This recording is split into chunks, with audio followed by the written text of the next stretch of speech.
Hari ini saya ingin bercerita tentang UMKM, Pak. Betapa besarnya jasa UMKM terhadap perekonomian Indonesia. Salah satu alasan kenapa ekonomi Indonesia sampai hari ini tegak berdiri, itu bukan karena jasa perusahaan-perusahaan besar seperti Freeport, Adaro, BRI, BCA, Mandiri, atau apapun. Bukan perusahaan itu yang membuat ekonomi kita tegak berdiri sampai hari ini.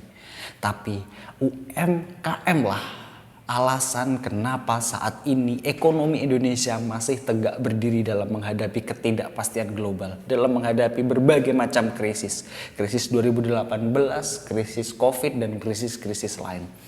Kok bisa UMKM? Mungkin teman-teman bertanya seperti itu, ngibul itu. Tidak, Pak, ini sama sekali tidak ngibul. Di Indonesia ini ada 65 juta unit usaha.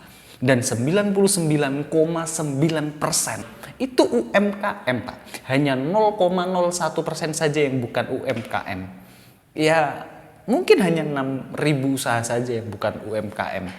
Dan asal teman-teman ketahui pula, UMKM telah menyedot atau menampung atau menyerap tenaga kerja Indonesia itu 97%. Betapa besarnya peran UMKM dalam perekonomian Indonesia. Indonesia bukan seperti Singapura, Pak, yang menyandarkan kehidupan bangsanya kepada kilang minyak dan perusahaan-perusahaan besar. Bukan. Kita bukan seperti Singapura. Kita juga bukan seperti Venezuela, negara yang menyandarkan hidupnya pada pertambangan minyak buminya. Bukan. Kita bukan seperti Vanuatu, negara yang menyandarkan hidupnya pada pertambangan fosfat. Dan kita juga bukan seperti Saudi Arabia, negara yang menyandarkan hidupnya pada minyak dan pariwisata. Bukan. Ini Indonesia, Bung. Negara yang menyandarkan hidupnya kepada rakyatnya. Jadi bukan rakyatnya yang menyandarkan pada negara, tapi negaralah yang bisa eksis karena rakyatnya. Tapi bagaimana perhatian kita semua, khususnya pemerintah, terhadap UMKM? Apakah pemerintah sudah fokus dalam mensejahterakan UMKM? Atau jangan-jangan kita semua dari pemerintah, media, masyarakat, dan semua aspek bangsa ini hanya menganggap UMKM pelengkap ekonomi belaka? Mari kita bahas, Pak, secara detail. Syarat menjadi negara maju itu adalah salah satunya pendapatan per kapita lebih dari $7.000 per tahun. Tapi bagaimana cara menaikkan pendapatan per kapita? Banyak cara, Pak. Salah satu cara paling cepatnya ya perusahaan-perusahaan besar itu omsetnya naik, kemudian omset mereka dibagi dengan total penduduk, ya naik. Maka pendapatan per kapita akan naik pula. Tapi pendapatan per kapita dengan model seperti itu belum tentu merata. Contohlah saat ini, misalkan pendapatan per kapita masyarakat di daerah tambang Freeport itu besar, Pak. Sangat besar. Tapi pertanyaannya, apakah kesejahteraan mereka besar? Enggak, Pak. Karena pendapatan mereka itu dibagi dengan perusahaan. Omset perusahaan berapa, terus dibagi dengan pendapatan di daerah situ. Ya kelihatannya besar.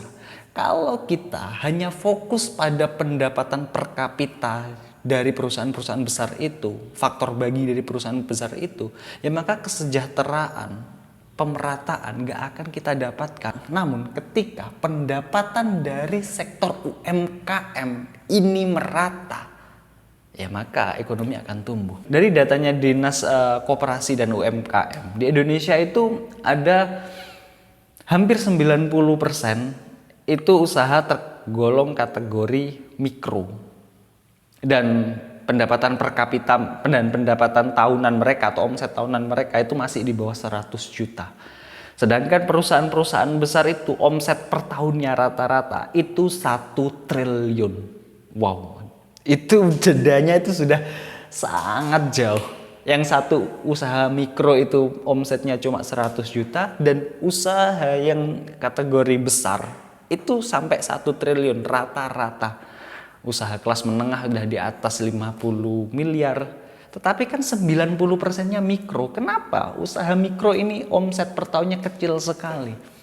Jawabannya karena knowledge, Pak. Kendala utama yang dihadapi oleh UMKM itu knowledge. Karena keterbatasan knowledge atau pengetahuan yang mereka miliki, sehingga produk mereka itu nggak dihargai. Produk yang dibuat oleh UMKM saat ini hanya berfokus pada kuantitas, jumlah, bukan berfokus pada kualitas. Saya ambil contoh sederhana lah. Saat UMKM ngebuat satu pisang goreng, ya dia dihargai berapa HPP-nya, terus selisih harganya. Misalkan HPP-nya 800 rupiah. Di situ selisihnya 200. Ya udahlah, dijual dengan harga 1000. Cuma begitu saja. Nggak ada bagaimana berapa harga skillnya, berapa harga estetikanya, berapa harga layak yang harus didapatkan oleh pembuat pisang goreng. Tidak, Pak. Tetapi ketika pisang goreng atau membuat pisang goreng ditambahi dengan nilai, ditambahi dengan knowledge, ditambahi dengan perintilan-perintilan itu, maka harga pisang goreng itu naik. Seperti pisang gorengnya miliknya Mafia Gedang. Itu pisang coklat biasa yang kalau kita beli di depan Indomaret itu satu bijinya ya 1.000 rupiah.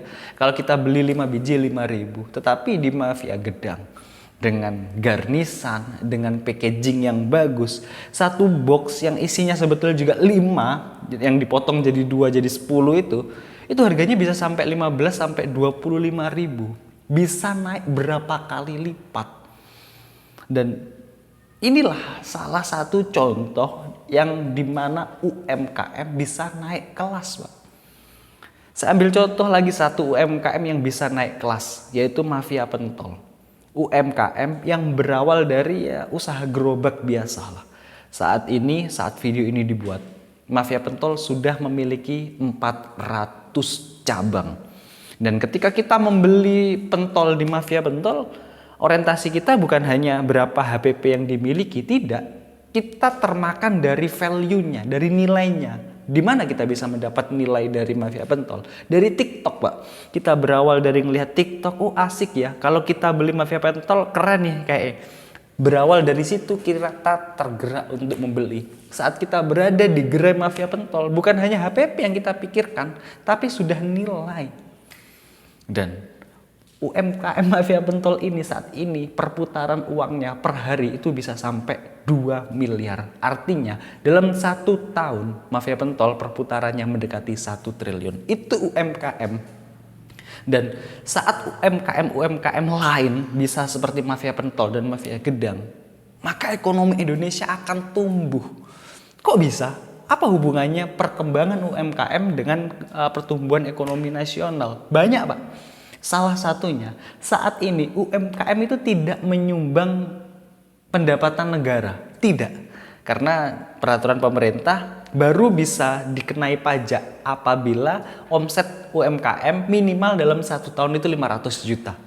Saat ini UMKM itu rata-rata omsetnya di bawah 100 juta. Makanya tidak mendapat atau tidak terkenai pajak. Saat seperti Mafia Pentol, Mafia Gedang, ya maka dia akan kena pajak. Betapa besarnya pajak yang akan didapatkan oleh negara dari UMKM saat UMKM bisa naik kelas. Hari ini kan sudah ada 63 juta UMKM. Kalau rata-rata dari UMKM itu pendapatan 1 tahunnya itu 500 juta, maka PDB kita itu bisa bertambah 31.000 triliun, Pak. Kalau ada pajaknya dikenai pajak pertambahan nilai 10%, maka dari UMKM itu bisa menyumbang 3.000 triliun. Gila, Mbak. Gila. Saat ini pendapatan pajak kita kan hanya 2.000 triliun. Itu pun dari pajak dan pendapatan-pendapatan yang lain. UMKM sama sekali tidak menyumbang. Kalau saat UMKM bisa menyumbang, maka pendapatan negara kita, APBN negara kita bisa mendekati 5.000 triliun dan say goodbye lah dengan utang-utang itu. Tapi pertanyaannya bagaimana cara mengupgrade UMKM? Jawabannya dengan keseriusan pemerintah. Saat pemerintah keretek hatinya ingin ngebuat IKN, satu negara itu kayak memiliki hajat yang sama. Effortnya besar sekali. Tetapi bagaimana dengan UMKM? Keseriusan itulah yang kita tunggu. Ya, kita sudah sebagai negara, kita sudah serius kok dalam ngebangun UMKM. Contohnya dengan memberikan KUR. KUR itu di masalah kedua, itu pendanaan. Tapi saat knowledge belum diberikan, saat ekosistem bisnis belum dinyalakan, maka pendanaan itu bisa menjadi pisau bermata dua yang bisa membunuh UMKM sendiri. Saat UMKM mendapatkan kucuran dana tetapi edukasinya tidak didapatkan, maka kebangkrutanlah yang akan didapatkan.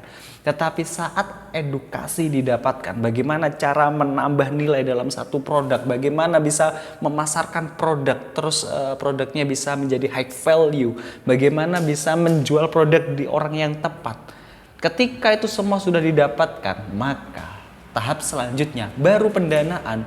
Belum hal itu dilakukan, tiba-tiba pendanaan, maka yang akan terjadi ya tsunami, Pak.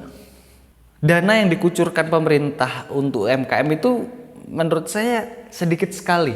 Kita nggak ngebahas KUR ya, kita ngebahas masalah pendidikannya. Itu kecil sekali, Pak. Jika suatu hari nanti dana yang difokuskan untuk mengembangkan skill UMKM itu setara dengan dana pertahanan negara ini, mungkin itu adalah langkah awal menuju UMKM naik kelas. Saat UMKM bisa naik kelas, pendapatan rata-rata UMKM di atas 500 juta, benefit yang didapatkan oleh negara pertama pajak. Kalau sampai UMKM dikenai pajak 10% dan profitnya UMKM juga layak, ya maka disitulah Indonesia benar-benar akan menjadi negara maju. Di konten saya selanjutnya saya akan fokus kepada UMKM. Karena ya ini adalah cara bagaimana kita bisa menjadi negara maju dan merata. Ketika kita menjadi negara maju dan memiliki pendapatan yang merata, maka ketimpangan dan kesenjangan sosial hanya tinggal cerita. See you and good luck, Pak.